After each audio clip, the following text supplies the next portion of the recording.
So here, let's first look at rectangular prisms. Using our volume formulas, we have it over here in the top corner. It's area of the base times the height.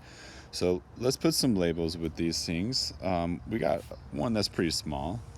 Let's use centimeters. So let's call this maybe 3 centimeters.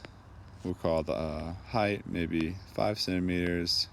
And then our length, let's go with, I don't know, 10 centimeters. So again, using area of the base times the height, if we look at our base, we have a rectangle, and a rectangle is length times width. And so for that, we want to use volume is equal to area of the base times height. So we have length times width times the height. And truthfully, it doesn't matter how we put in our length, width, and height. They're all being multiplied together. So our volume formula for us is length can be 10, our width can be 3, and our height can be 5. So if we look to multiply all three of these measurements together, 3 times 5 is 15, times 10 is going to be 150. Now it's important that we put our label. It's going to be cubic centimeters. That means 150 little 1 centimeter by 1 centimeter cubes will fit into that rectangular box. So we have our best possible answer there.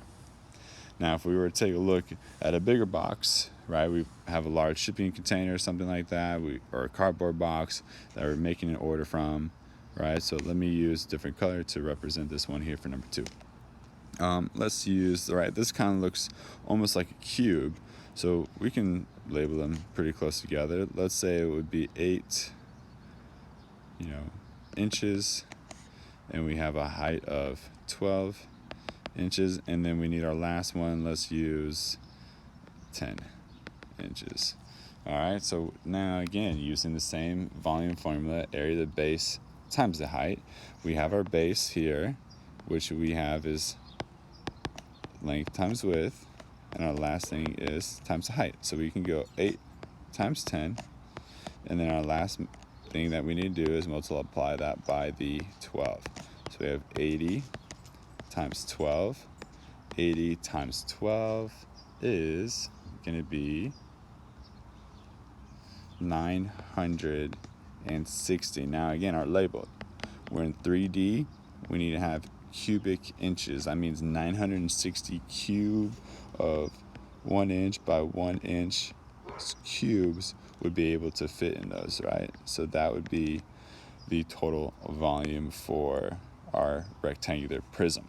Let's take a look at some triangular prisms and cylinder practices here.